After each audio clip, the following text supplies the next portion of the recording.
Assalamualaikum warahmatullahi wabarakatuh. Selamat sore, smart listener. Apa kabar Anda hari ini?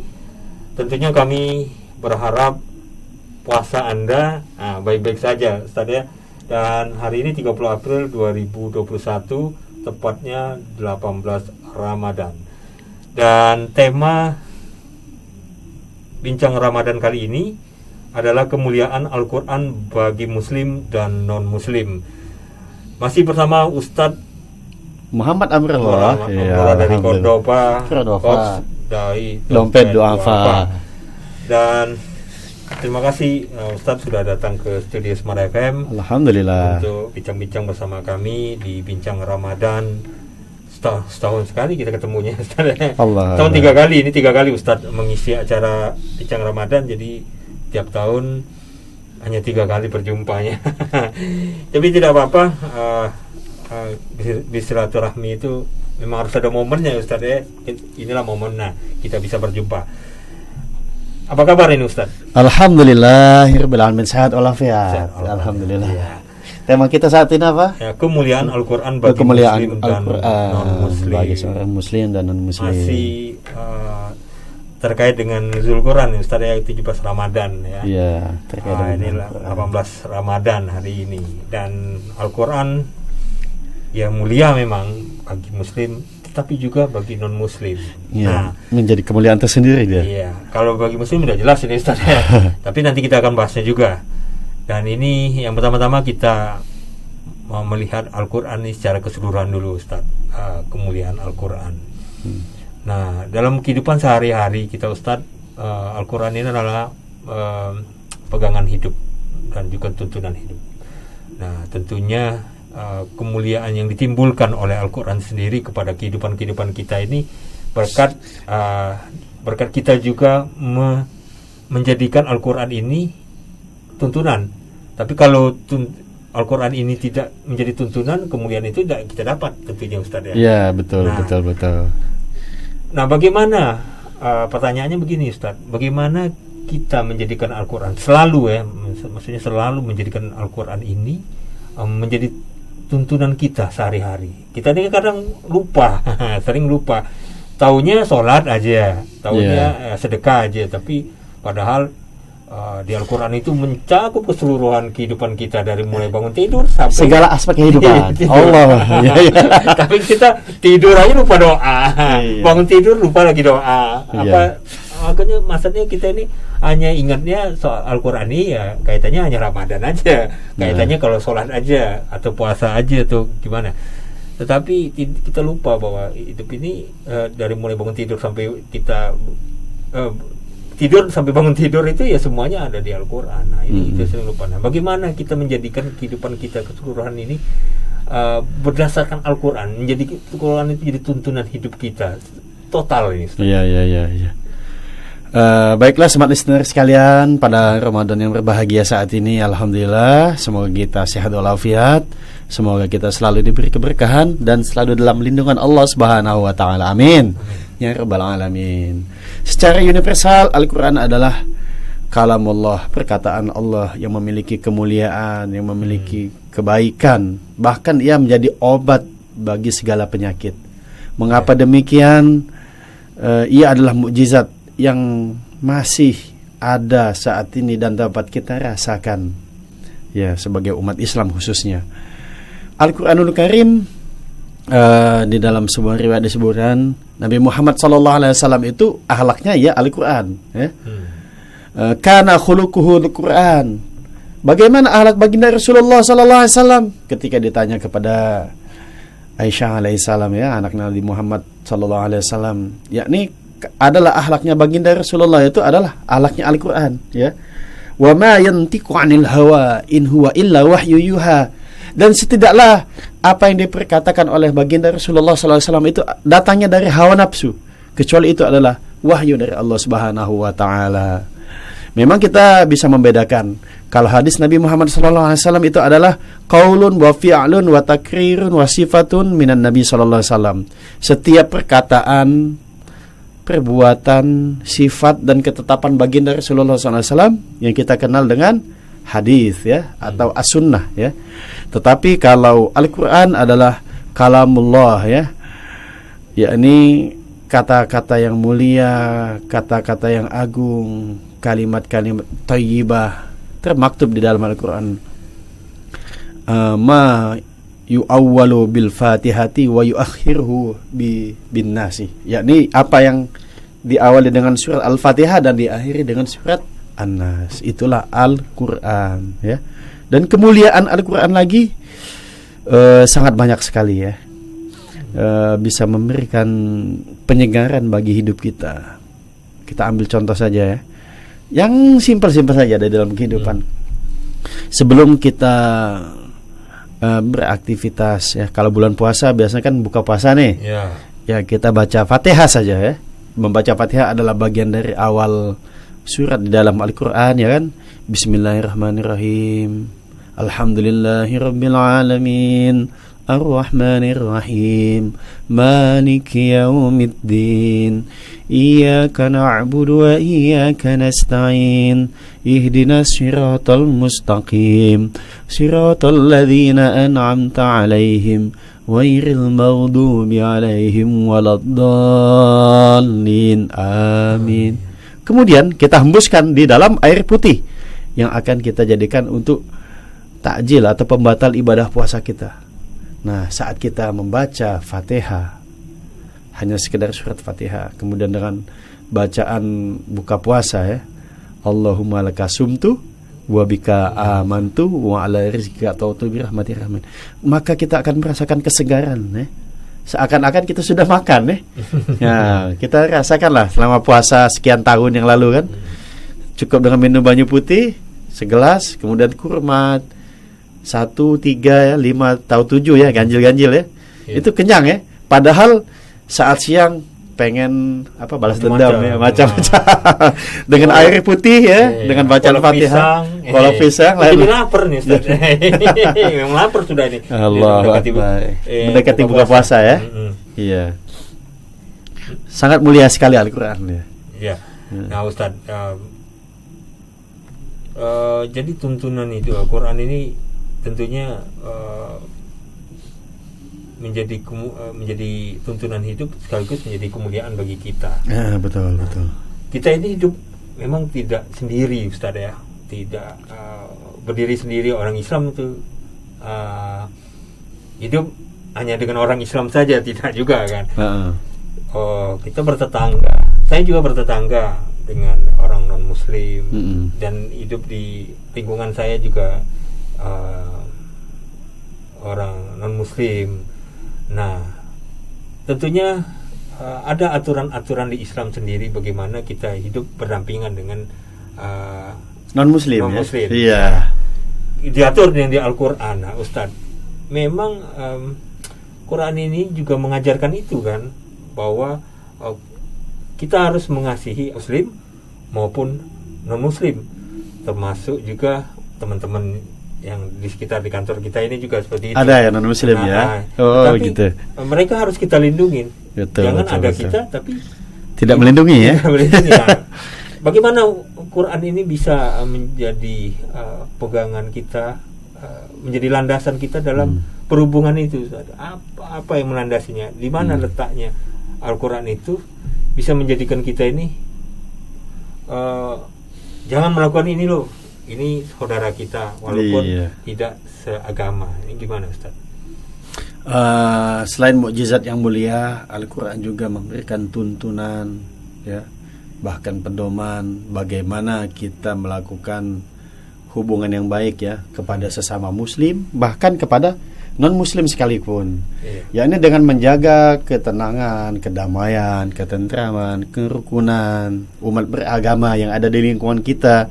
Ini semuanya termaktub di dalam Al-Quran dan dijelaskan di dalam Al-Quran. Ya, di antara ayat-ayat Al-Quran tentang kita akan bahas kasih sayang ya. Nanti kita akan bahasnya. Kasih sayang. Ayat-ayat apa saja yang mengajarkan kita untuk mengasihi, baik itu orang saling Muslim maupun non Muslim. Non Muslim, agar ya kita namanya hidup tidak boleh menyakiti orang yang lain ya, agama lain. Nah, itu sudah termaktub di dalam Al-Quran. Nanti kita akan bahasnya lebih jauh lagi Ustaz. Insyaallah.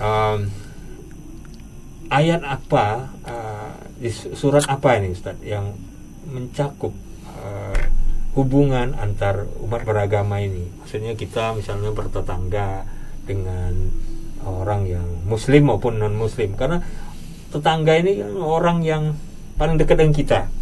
Kita misalnya punya keluarga, tapi jarang lah ya keluarga itu misalnya adik-beradik bertetangga. Iya. Biasanya ya adiknya di agak mana, jauh ya. Ya, Kakaknya di mana, di mana, orang tuanya di mana. Dan kalau ada apa-apa, biasanya tetangga yang lebih dulu inilah ya. yang paling cepat membantu kita. Betul. Baik itu tetangga itu beragama Islam maupun beragama non muslim. Nah, kita juga seperti itu. Nah, kalau ada tetangga kita yang memerlukan bantuan kita, masa kita harus tanya agamanya apa? Tidak mungkin seperti itu.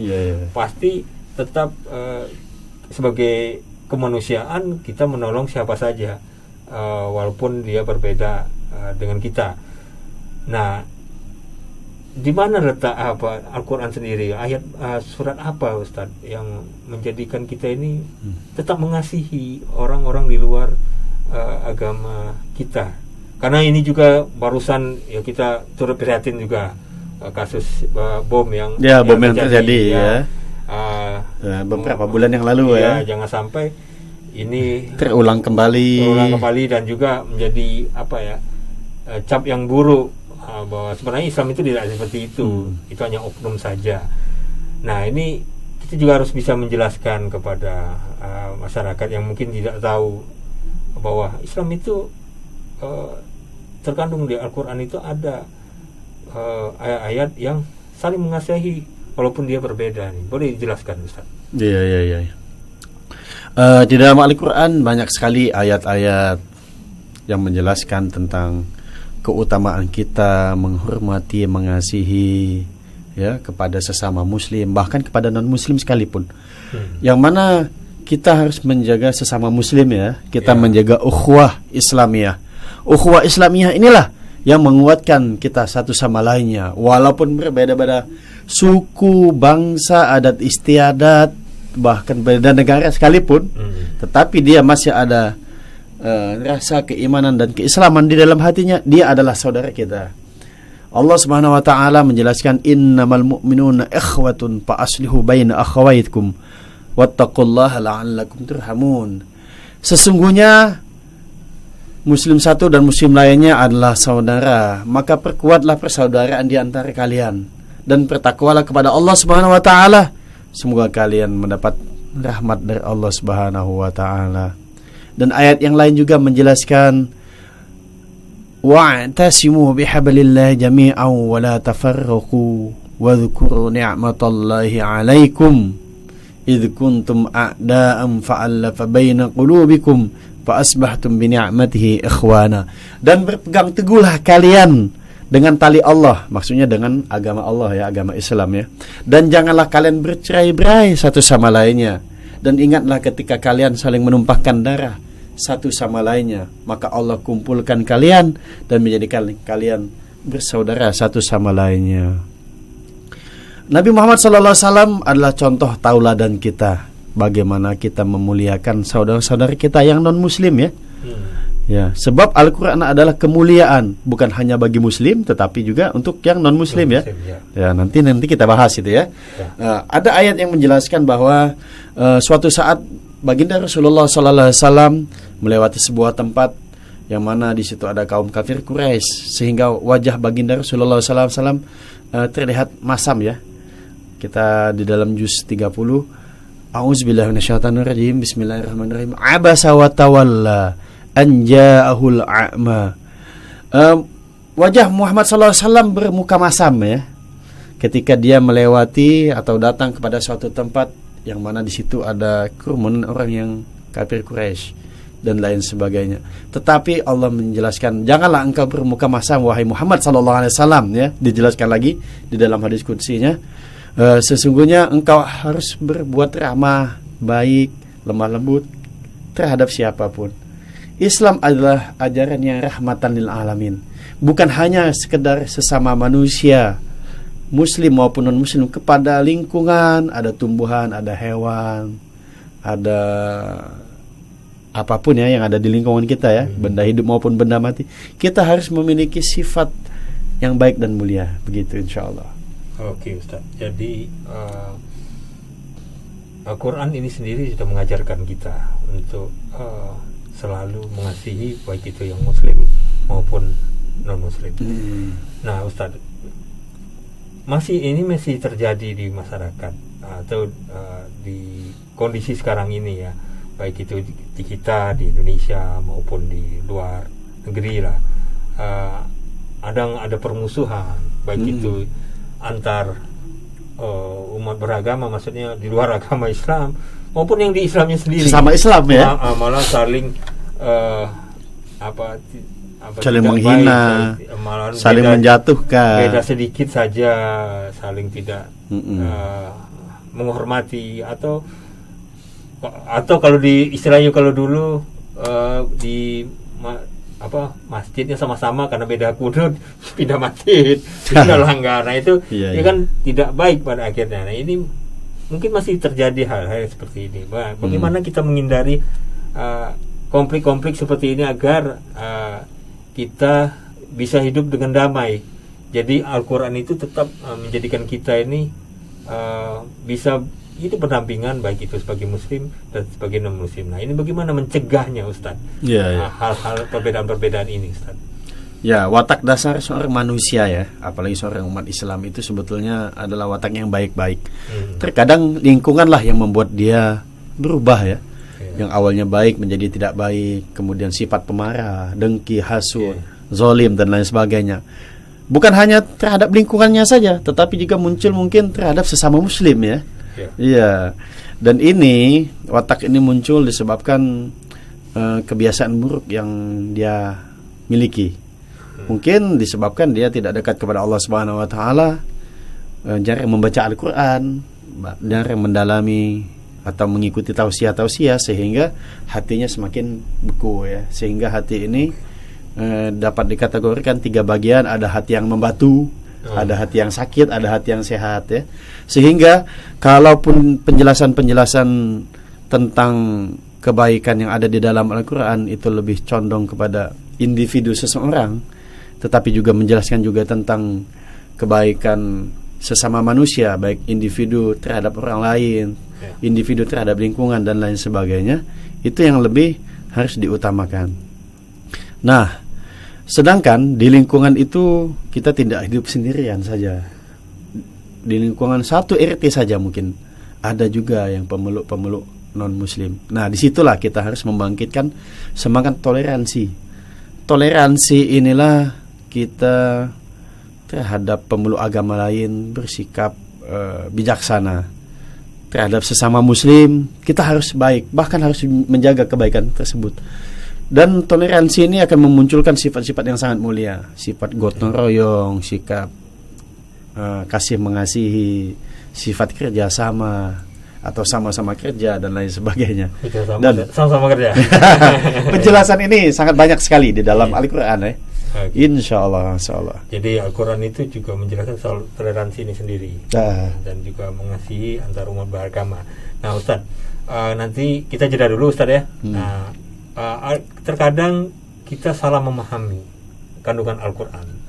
Nah, Al-Qurannya sudah benar, tapi kita yang salah sehingga pemahaman ini berlanjut kepada prakteknya sehari-hari. Nah, ini yang menyebabkan kesalahan-kesalahan yang muncul sehingga muncul yang perbedaan-perbedaan tadi, Ustaz. Nah, bagaimana kita memperbaiki pemahaman yang salah ini, yang sekarang memang sedang terjadi di masyarakat, pemahaman yang salah ini, sehingga muncul konflik-konflik yang sebenarnya tidak perlu terjadi kalau kita bisa memahami Al-Quran itu secara utuh dan benar dan berguru dengan ahli yang benar juga. Jangan ngaji dengan Google, karena orang ngajinya dengan Google.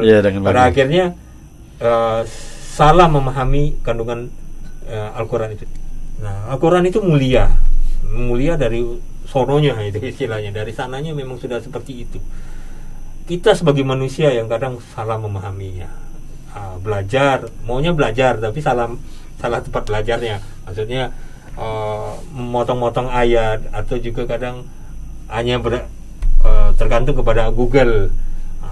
Tidak berguru langsung, tidak berguru langsung, tidak ngaji, tidak ngaji, sehingga pemahaman ini bisa jadi salah, dan juga bisa menyebabkan itu tadi konflik-konflik yang terjadi di masyarakat, sehingga ya tadi tidak menghormati orang, maksudnya membuat keputusan yang salah lah, jadi sehingga menyakiti orang lain pada akhirnya. Gampang menjas ya. Iya. Nah, bagaimana ini Ustaz mencegah hal-hal ini terjadi agar supaya pemahaman ini ya tidak salah, dan kita berguru di tempat yang benar seperti itu. Silakan Ustaz. Baiklah, smart listener sekalian ya. Dalam keadaan berpuasa saat ini memang kita dianjurkan untuk banyak-banyak tadarus Al-Qur'an. Tadarus Al-Qur'an ini adalah membaca tilawatul Quran, mendalami, memahami tadabbur Al-Quran, kemudian terjemahatul Quran, kita melihat terjemah Al-Quran, ya kan? Ini dalam rangka apa? Selain kita ingin mengharapkan ridha Allah Subhanahu wa taala, kita juga mencari solusi kehidupan bagi kita semuanya. Mengapa mungkin sejak akil baligh kita dahulu kita sholatnya biasa-biasa saja, mengajinya biasa-biasa saja, bahkan tidak ada suatu amalan ibadah yang kita istiqomahkan untuk dekat kepada Allah Subhanahu wa taala. Nah, saat inilah kesempatannya. Mumpung kita masih jumpa di bulan suci Ramadan tahun ini, belum tentu kita jumpa di bulan suci Ramadan pada tahun yang akan datang ya. Banyak sekali contoh-contoh yang sudah kita lihat di lingkungan kita, keluarga kita, Allah wafatkan sebelum kedatangan bulan suci Ramadan. Untuk itu di antara kita menjaga kemuliaan kita kepada Allah Subhanahu wa taala, kalau kita membaca ayat demi ayat, surat demi surat, kemudian kita bacanya dengan tartil, pelan, perlahan ya, kita hayati, insya Allah akan ada jalan kemudahan bagi kita semuanya. Mengapa demikian? Sudah ada janji Allah Subhanahu wa taala. Selain dari baginda Rasulullah SAW yang jelaskan dalam hadis dan ayat Al-Quran, Allah memberikan kemuliaan dan kebaikan kepada hamba-hambanya kalau hamba itu istiqomah dan dawam di dalam melaksanakan ibadah kepada Allah Subhanahu wa taala. Ya ayyuhalladzina amanu ista'inu bis-sabri was-shalah. Wahai orang-orang yang beriman, mintalah pertolongan kepada Allah Subhanahu wa taala. Ista'inu bis-sabri was-shalah, dengan kesabaran dan salat. Kesabaran ya, salah satu sifat mulia yang dimiliki oleh umat manusia. Memunculkan sifat kita rasa pemaaf, memunculkan sifat rasa tanggung jawab, memunculkan sifat welas asih terhadap sesama, lingkungan dan lain sebagainya. Sehingga dalam keadaan apapun ya, kita umat Islam yang saat ini dalam keadaan susah maupun sempit, dalam keadaan lapang maupun sempit juga ya, dalam keadaan suka maupun duka, dalam keadaan menangis ataupun gembira, kita kalaupun sudah dekat dengan Allah Subhanahu wa taala, apalagi dekat dengan Al-Qur'an, dan kita mengharap kemuliaan dari Allah Subhanahu wa taala, maka kita akan merasakan biasa-biasa saja sebetulnya hidup ini. Biasa-biasa saja, tenang-tenang saja. Tidak perlu khawatir. Iya, tidak perlu khawatir yang sangat mendalam ya. Iya. Takut nggak kebagian rezeki. Iya, betul. Sebetulnya minta cukup aja dengan Allah. Iya, cukup, ya. Kalau kita mau mobil, Allah cukupin ya. Kalau kita butuh anak, belum lahir istri, nanti Allah cukupi kan, ada rezekinya. Kalau mau belanja nak lebaran, katik duit, insya Allah kalau kita sudah dekat dengan Allah dan yakin, insya Allah Allah akan saja. Allah cukupi juga. Iya. Allahu Akbar. Ya. Nah, jadi intinya kita harus bersabar. Intinya juga kita harus bersabar, melakukan hal-hal yang pada tempatnya, termasuk dari memahami Al-Quran ini sendiri. Jangan sampai memang kita ini tidak salah menerjemahkan Al-Quran sendiri. Salah satunya itu tadi yang Ustadz katakan tadi, bahwa kita tidak yakin, pada akhirnya ya berbuat hal yang aneh-aneh. Hidup ini bisa saja. Harus yakin lah ya, yakin lah Allah akan menjamin. takut ini takut itu, ya akhirnya ya hilanglah keyakinan kita. Keyakinan. Pada akhirnya ya itu tadi, jadi memahami Al-Qur'annya salah. Akhirnya tidak juga salah, Ustaz ya. Bayangkan saja ya. Banyak orang yang mendapatkan hidayah Allah Subhanahu wa taala yang sebelumnya jauh daripada keyakinan Islam kan? Iya. Percaya dengan Trinitas, percaya dengan Tuhan pencipta, perusak dan pelindung kan, kalau di dalam agama lain kan percaya dengan ini. Tetapi mereka setelah kita umpamanya di bulan suci Ramadan ya, banyak yang mereka kembali kepada Islam. Mengapa mereka menjadi mu'alaf ya? Ya, ini orang yang mendapatkan hidayah petunjuk yang baik untuk memeluk agama Islam. Oke. Ya. Nah, Ustaz, nanti kita jeda dulu, Ustaz. Nanti terakhir di sesi terakhir, sesi keempat nanti. Sesi keempat ini, ya, insyaallah. Ini terkait tadi non Muslim ya. Di mana Al-Quran ini sendiri membuat takjub orang-orang non Muslim, karena banyaknya orang-orang yang non Muslim pindah masuk Islam ya. Islam atau menjadi mu'alaf karena keajaiban Al-Quran, bukan karena harta. Betul. Ini yang jadi perbedaan.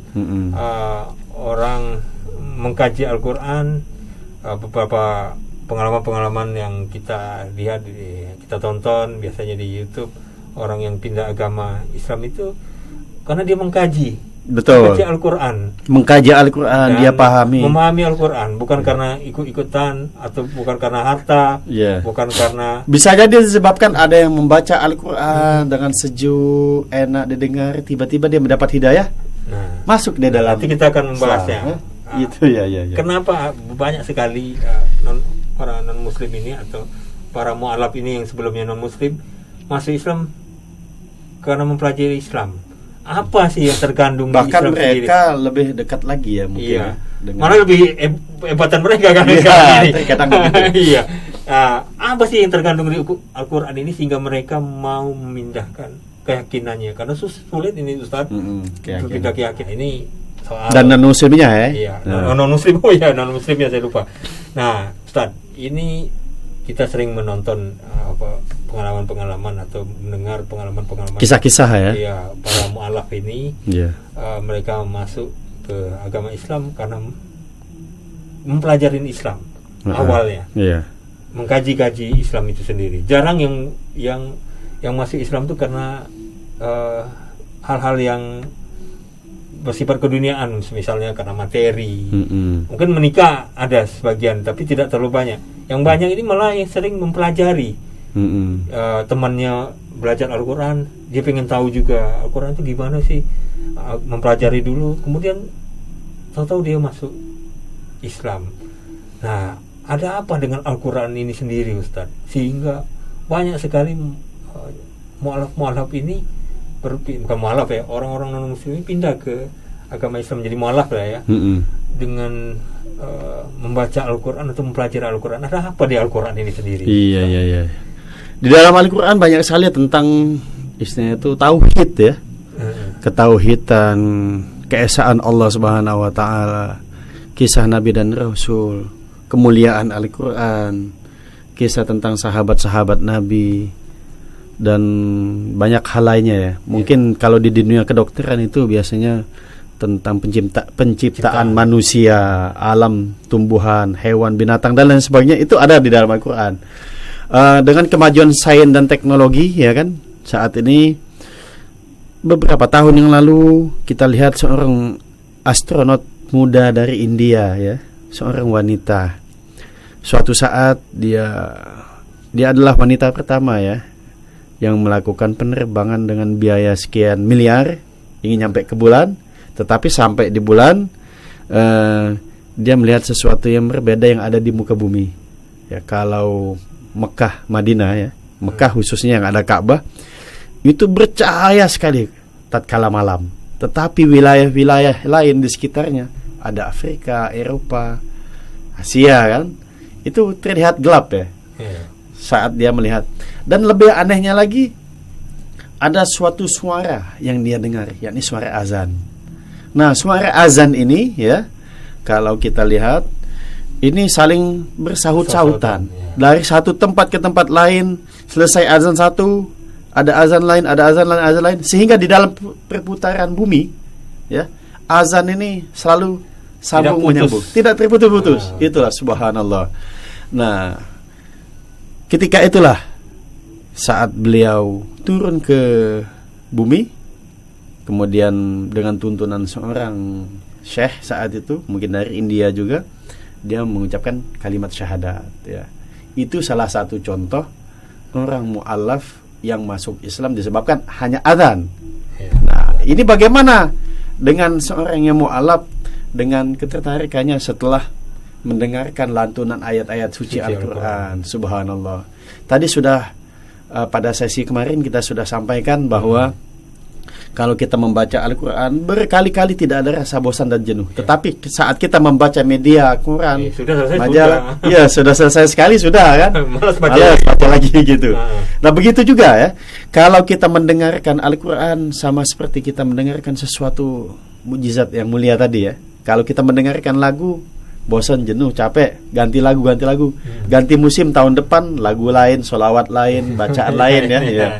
Nah tetapi Al-Quran ya, 30 juz, 6.236 ayat, ini selalu dilantunkan, didendangkan, dibaca tanpa rasa bosan. Ya, tanpa rasa bosan. Subhanallah. Nah, sehingga pada suatu saat ada sebuah kisah yang kami dengarin dari almarhum Al-Ustadz Arifin Ilham ya. Waktu itu beliau menyampaikan di suatu majelis zikir, ada seseorang non muslim, agamanya Konghucu ya, Cina ya. Dia mendengarkan sebuah ayat yang berjuni di dalam surat Al-Ikhlas. Bismillahirrahmanirrahim. Qul huwallahu ahad. Allahus samad. Lam yalid wa lam yulad wa lam yakul lahu kufuwan ahad. Tiba-tiba yang non muslim yang beragama Konghucu tadi hatinya terdetak. Kok saya mendengarkan surat ini hati saya bergetar gitu. Ada apa gitu. Setelah dia ingin tahu, mengkaji, ternyata itu bertepatan dengan surat Al-Ikhlas. Qul huwallahu ahad. Katakanlah dialah Tuhan yang Maha Esa. Siapa Tuhan yang Maha Esa? Kok selama ini saya tahu Tuhan itu dalam bentuk batu atau sesembahan lainnya, ya kan? Allahu somad, dialah ya, Tuhan yang tempat bergantung segala sesuatu. Lam yalid walam yulad, tidak beranak dan tidak diperanakkan. Walam yakul lahu kufuwan ahad, dan tidak ada segala sesuatu yang bisa menyerupainya. Sehingga dengan mendengarkan ayat tadi mendapatkan kemuliaan dari Allah Subhanahu wa taala sehingga dia memasuk Islam. Mengucap kalimat syahadat, asyhadu alla ilaha illallah wa asyhadu anna muhammadar rasulullah. Ini diantara kemuliaan-kemuliaan yang Allah berikan kepada hamba-hamba pilihan Allah yang awalnya non-muslim menjadi Islam. Dan banyak sekali. Mungkin ada ayat Al-Baqarah, Ali Imran, An-Nisa, At-Taubah ya, dan ayat-ayat suci Al-Quran lainnya, yang hatinya mereka tersentuh dengan bacaan ayat suci Al-Quran tadi. Itu diantara mukjizatnya. Oke. Jadi kemuliaan ini menjadikan Al-Quran mudah tersentuh akhirnya ya, kepada sanubari, baik itu muslim maupun non-muslim. Emang kalau kita mendengar Al-Quran dilantunkan di musola, di masjid, ataupun kadang di rumah, kita tidak pernah merasa terganggu. Kalau kita nyetel musik, kita tidak senang dengan aliran musik itu ya mulai terganggu. Iya betul. Ngamuk kita ya. Ngamuk. Mekek dengan tetangga ya. Tapi Al-Quran otomatis kita harus mendengarkan, walaupun kita tidak tahu lah artinya apa. Betul. Tidak tahu artinya, tidak tahu maknanya. Tapi itu menyentuh sanubari. Setidaknya ada beberapa surat yang pendek-pendek kan. Kita ada sebagian orang kan walaupun awam terhadap Al-Quran artinya maupun secara ilmuannya kurang, tetapi setidaknya beberapa ayat seperti Al-Ikhlas tadi pasti mengerti. Oh, ini maksudnya. Kalau terus diulang-ulang, ya akhirnya masuk ke sanubari Yes, dan menjadikan kita semakin lebih dia beriman. pengen tahu Iya. tentang keesaan Allah ya. Nah, balik lagi ke yang non muslim ini lagi tadi, Ustadz. Nah, selain dari Banyaknya kisah-kisah tadi. kisah-kisah seperti itu. Heeh. Nah, jumlah peningkatan dari non muslim yang masuk ke agama Islam, baik itu di Indonesia maupun di negara-negara Eropa dan Amerika, ada peningkatan yang cukup signifikan. Karena sifat-sifat yang dibawa oleh individu muslim ya, Ustaz. Seperti imam-imam masjid yang ada di Eropa, yang ada di Amerika. Betul. Mereka Akhlaknya sangat sangat mulia yang berdasarkan baik. Al-Quran. Seperti ada imam masjid, saya lupa di mana, di New York apa di mana di Indonesia. Imam masjidnya itu orang Indonesia, sehingga kebiasaan-kebiasaan yang ada di Indonesia dibawanya ke sana, kemudian diramu menjadi diramu dengan akhlak-akhlak yang ada di Al-Quran, sehingga banyak sekali orang-orang berbondong-bondong untuk pindah agama Islam melihat perilaku si imam ini sendiri, Ustaz. Nah, ini fenomena-fenomena ini terus terjadi, dan ini bagaimana menurut Ustaz melihat hal-hal seperti ini, berbondong-bondongnya orang-orang di Eropa, malah sebagian ada istilahnya itu pengen mendalami, pengen tahu pengen tahu tentang Islam itu ada apa lagi itu. ini rumah ibadah, ini terkait dengan rumah ibadah juga, banyak rumah ibadah itu ditinggalkan oleh sebagian pemeluknya, karena gereja menjadi kosong sehingga ada fenomena peningkatan jumlah muslim di daratan Eropa dan di Amerika. Nah, ini fenomena ini apa yang menjadi ininya, membuat itu terjadi, Ustaz? Kalau kita lihat ya, fenomena banyaknya orang berbondong-bondong mulai masuk Islam, ya kan? Kemudian tempat-tempat ibadat, tempat-tempat ibadah agama lain semakin sepi. Sampai sepi, ada yang malah dijual, dijadikan tempat. Banyak sekali pemicunya sebetulnya, ya kan?